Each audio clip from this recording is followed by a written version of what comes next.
Olá, chegamos ao 14º vídeo a respeito de autoridade espiritual.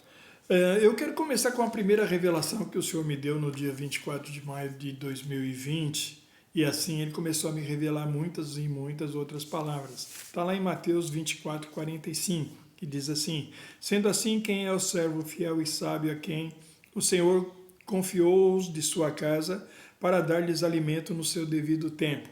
Outra versão diz: servo fiel e prudente.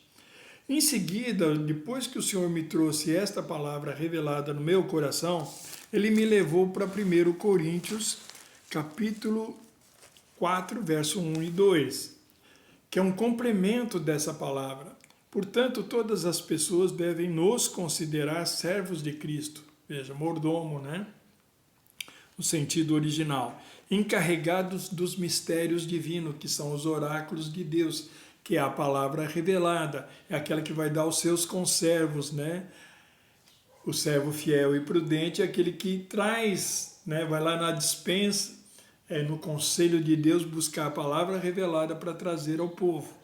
E aí no versículo 2, então, Paulo continua: além disso, que se requer de todos aqueles que têm essa responsabilidade é que vivam fielmente, novamente a palavra fiel.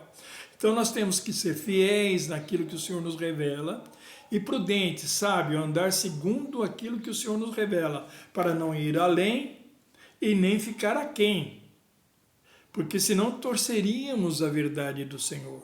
Se eu vou além daquilo que o Senhor me revelou, eu estou torcendo a verdade. Se eu ficar aquém, eu também estou torcendo. Lembre-se de Lucas 17:10, que depois de fazermos tudo aquilo que nos foi mandado, devemos nos considerar como servos inúteis, pois só fizemos aquilo que nos foi mandado fazer. Não ir além, nem ficar aquém, porque senão vamos torcer a verdade da palavra de Deus. Amém? Bom, falando sobre isso, eu quero mostrar uma ilustração do Velho Testamento, né? Há muitas alegorias que precisamos entender. O que são alegorias? São ilustrações simbólicas que trazem uma verdade espiritual, um mistério que precisa ser revelado. Paulo fala isso no livro de Gálatas, no capítulo 4, verso 21 em diante.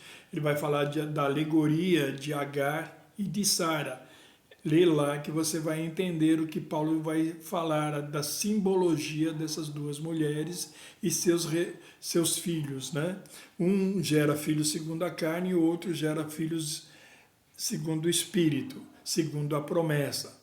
Agar e seus filhos simboliza a Jerusalém atual, aquela cidade, né, que gera filhos para a escravidão.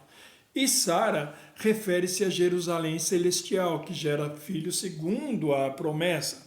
E aí você vai ver que sempre o primeiro que é nascido segundo a carne persegue o que é nascido segundo o Espírito. Você vai ver lá que Ismael perseguiu Isaac, assim como Esaú perseguiu Jacó, o rei Saul perseguiu o rei Davi. E aí nós vamos ver que aquele que é nascido segundo a carne vai perseguir aquele que é nascido segundo o Espírito. Há uma ilustração nisso tudo que precisamos entender. Muito bem, só que agora eu quero falar a respeito do servo prudente e fiel. Vamos para uma ilustração que mostra como Moisés caiu numa situação, né, numa ilustração onde que ele não pôde mais entrar na terra prometida. E por que isso aconteceu? Números 20, do verso 5 ao 13. Porque vos fizestes, né, o povo reclamando a Moisés, por que nos fizestes subir do Egito para nos conduzir a este terrível lugar? É uma terra absolutamente inadequada para semeadura, onde não há cereais, nem figueirais, nem vinhas, nem romãzeiras e até mesmo sem água para beber. Moisés e Arão deixaram a assembleia e vieram à entrada da tenda do encontro, onde eles iriam se encontrar com o Senhor para receber a revelação, a palavra do que eles deviam fazer. Prostraram-se com seus rostos rente ao chão e apareceu-lhes a glória do Senhor. Então o Senhor ordenou a Moisés: toma teu cajado e reúne a comunidade toda, tu e teu irmão Arão. Em seguida, e sob seus olhos, dize a este rochedo que faça fluir suas águas. Farás, pois, jorrar água da rocha e darás de beber ao povo e também aos animais. Então Moisés pegou seu cajado que estava diante do Senhor, como este lhe havia instruído.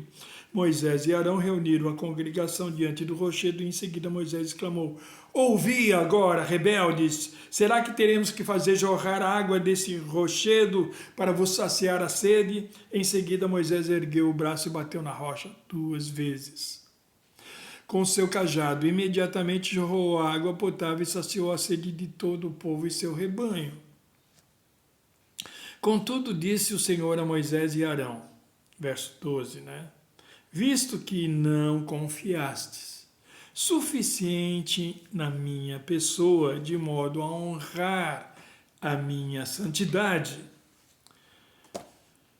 e palavra à vista dos filhos de Israel, não fareis entrar esta comunidade na terra que lhe dei. Estas são as águas de Meribá, onde os filhos de Israel contenderam com o Senhor, e onde ele manifestou sua santidade entre eles. Veja, a chave aqui é santidade. Moisés e Arão não honraram a santidade. Há algo muito peculiar sobre isso. Se não honrarmos a santidade do Senhor, o mesmo sucederá a nós. E o que quer dizer entrar na terra prometida?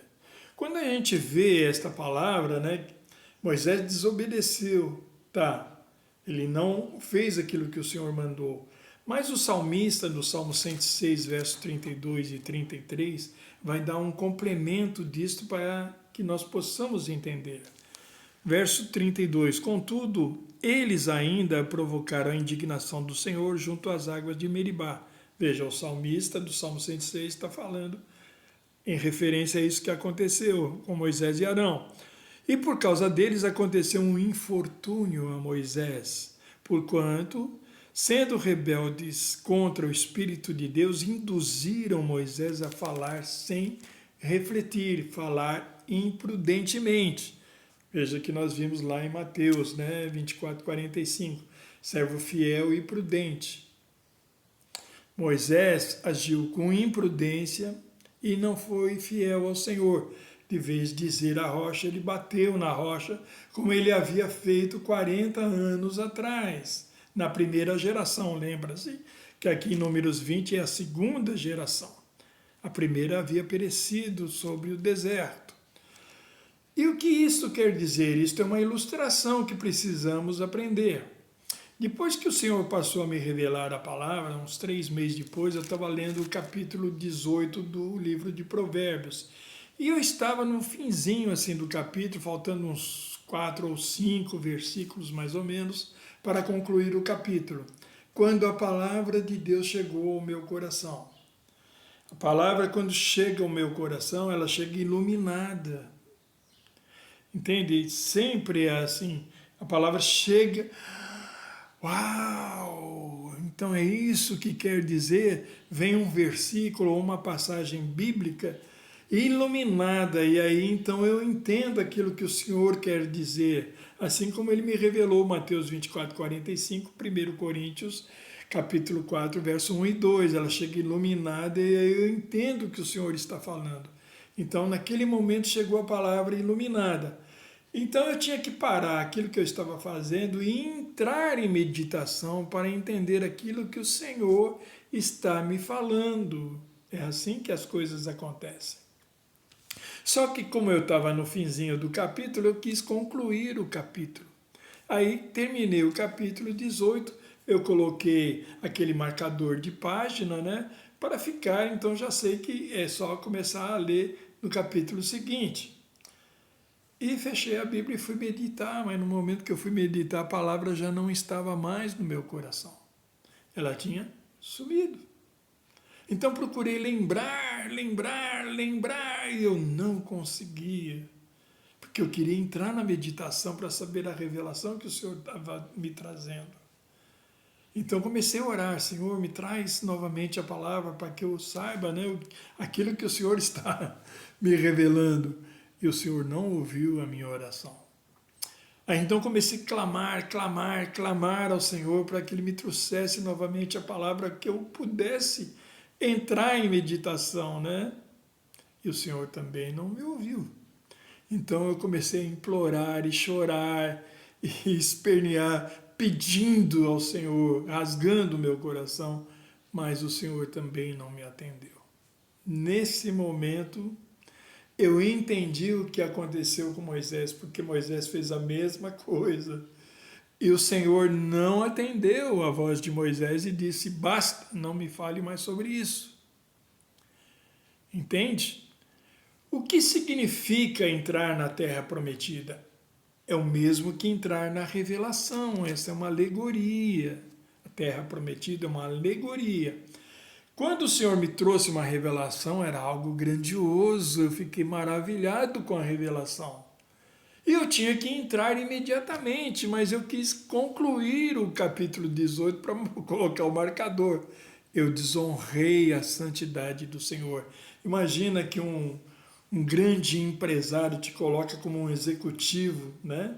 E numa reunião com outros, né, liderados por esse grande empresário, você vai atender o telefone e ir atrapalhando a reunião. Aquele empresário vai ficar indignado porque você não soube honrar a presença dele enquanto ele estava falando.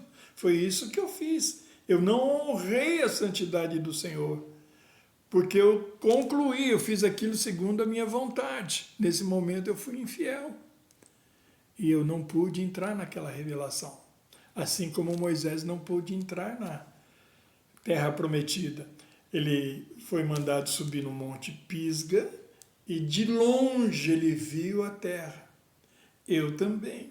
De longe eu vi que era uma promessa maravilhosa. Mas eu não sei. Por quê? Porque eu fui infiel.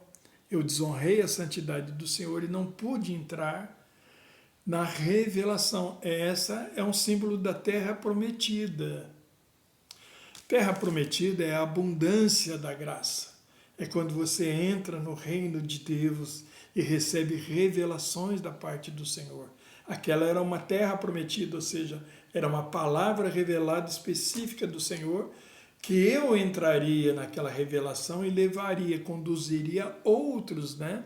Teria esse privilégio de conduzir outros naquela revelação. Entende? Então eu fui imprudente, não honrando a santidade. Imediatamente eu devia parar o que estava fazendo e entrar na meditação para poder entrar na revelação. Foi assim que eu entendi o que aconteceu com Moisés. Ele ficou indignado com o povo e se irou. E a ira, né, do homem, né, não procede à justiça de Deus, não promove a justiça de Deus. Então, Moisés e Arão desonraram a santidade do Senhor na sua atitude. Mas o Senhor assim mesmo mostrou a santidade ao seu povo. Mostrou a sua glória, né, fazendo com que a água jorrasse da pedra. Mas Moisés e Arão não entraram na terra prometida. Entende? É isto que precisamos compreender. O Senhor me fez então entender o que aconteceu com Moisés e isso trouxe revelação para que eu não fizesse mais isso. Assim que chega uma revelação da parte do Senhor, eu tenho que parar imediatamente para honrar a santidade do Senhor, que é a presença do Senhor. Quando a palavra chega revelada, a presença do Senhor está nela. Eu tenho que honrar, parar imediatamente o que eu tenho que fazer, o que eu estou fazendo. A primazia dada a Ele. Amém? Até o próximo, em nome de Jesus.